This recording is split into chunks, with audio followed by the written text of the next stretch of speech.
Fellow demons, I have been looking over some of our human files, and it is cause for concern. We may have underestimated God and his creations. There are billions of humans now, and we have still managed to keep the majority in sin. There are too many humans. 50% of human reproduction is a result of teenage pregnancies, fornication and adultery. I think that would make us responsible for the high population. So we have created a problem that we need to fix. All over the world, murder and suicide rates have increased. Homosexuality and bisexuality is also very popular, even in some churches. I think the record should show a massive decline in human reproduction. For every human who dies or gets converted to a contrary lifestyle, 100 more are born globally. We need to do more. If I may, adolescents spend 1,500 hours watching television and only 900 in school annually. By the time a child finishes elementary, he would have seen 10,000 murders.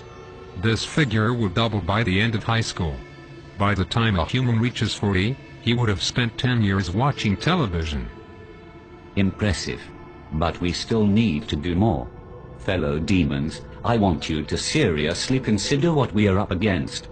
It is not God's will that any human perish. He will do everything in his power to save them. It is our duty to make sure they perish. Am I making myself clear? We have been targeting Christians and have destroyed the desire of many for God's word and prayer. Many do not fast, or even witness to those who are perishing in the act of sin. We have nullified the effects of many churches on the community. The reports of people getting saved has been reduced by 64%. I think we are doing a good job. Do you sleep? Yes. Then we can do more. No demon in this room is supposed to find time to sleep and eat. Now tell me where we stand with our attack on the churches. The leaders of the churches are revising their teachings. They encourage members to get back to the Word. What they don't know is, less than half an hour is given to Bible reading in any given week, which amounts to less than 26 hours for the year. Christians have lost the desire to read the very words that tell them how to live. The result is, they mix the sacred with the profane, surrendering all hope of them making it into heaven. Wonderful. Now we had to find a way to force human reproduction into a massive decline. We are thinking a global recession. Making the cost of living so high, very few will be able to afford it, unless by dishonest means. The need for money will be so great, and job opportunities so limited, that crime and violence will escalate to alarming levels in many countries. Guns will fall off the market like chewing gums. The prisons will be overcrowded. The graves will expand like hell itself. That should take care of 15% of the population. What else do we have? We can use their own bodies against them. Worldwide pornography. We introduce this on all levels, from billboards to public newspapers. We make pornography an occupation, a career. We will make pornography freely accessible by everyone. It will become a way of life for many, a secret door to pleasure. Nudity is marketable. It is 80% of the population's interest. We start from the mild. A star girl in the daily newspaper, wearing nothing at the top. Then as the desires increase, we introduce more until a man's appetite for sex cannot be satisfied with having just one partner.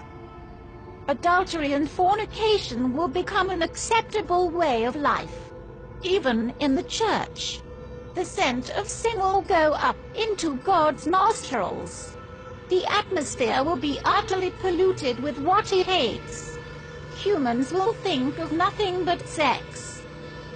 Wouldn't it contribute greatly to our problem? Not if there is a way for humans to protect themselves from pregnancies and diseases during sexual activity. Imagine what will happen if humans had a way of having sex without fear. You are thinking birth control. Yes. protection for both male and female. We'll have our products on every shelf. They'll stand out on their own and will be advertised in such a way that even Christians will be convinced. Once that is established, childbirth will decrease. And sexual activity will rise. Exactly. Sounds real good so far. What else do we have? There is something that we have noticed about these humans over the years. It seems like great emphasis is placed on self. They seem to have forgotten that self-denial is a prerequisite to a Christ-centered life. The self, it seems, have taken top priority. I expected as much. We think it would be good if we applied even greater pressure in this area. Spice up this world a bit. Make material things a lot more attractive to the human eye. This will increase their desire for gain and decrease their passion for God. Men shall be lovers of pleasures rather than lovers of God. Humans have always preferred instant pleasure above spiritual gain. They spend more time on themselves than they do with anything concerning God. Indeed. But all these are outer attacks. It is their minds that we need to control. That is where I come in. I will tell you of our inevitable victory. Within the confines of these walls, there exists a secret chamber. Within that chamber are thousands of demons that have been undergoing extensive training. These demons have read the human manuscripts hundreds of times and have committed the concepts to memory. I refer to them as the New Age seducers. How effective are these seducers? They can convince a man to become a woman. They will convince men to kill themselves for no reason. They will seduce men into having sexual relations with animals. That should turn the stomach of heaven. Precisely. Men will turn on each other within their own groups. The church will be against the church.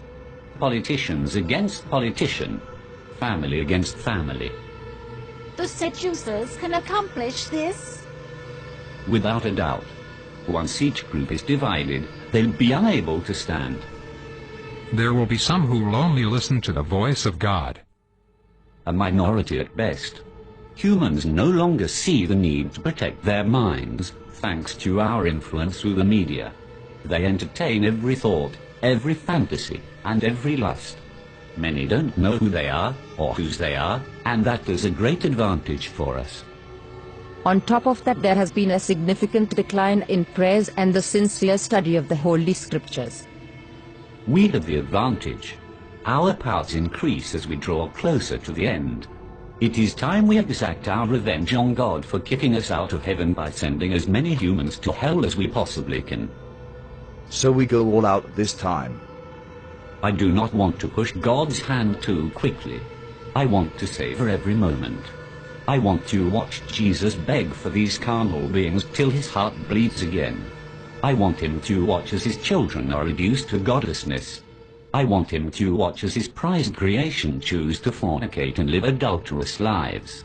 I want him to see the hungry die of starvation, the widows and orphans and those in prison go unvisited, and purity become a thing of the past.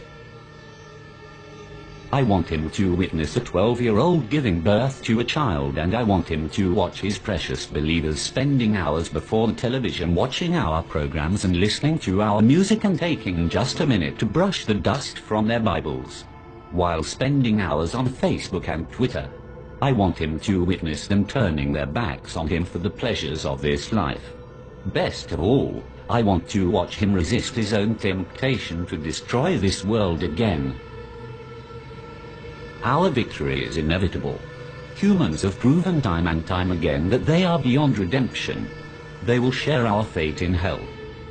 I am convinced that we can still win this war. Arm yourselves, fellow demons. We go to war.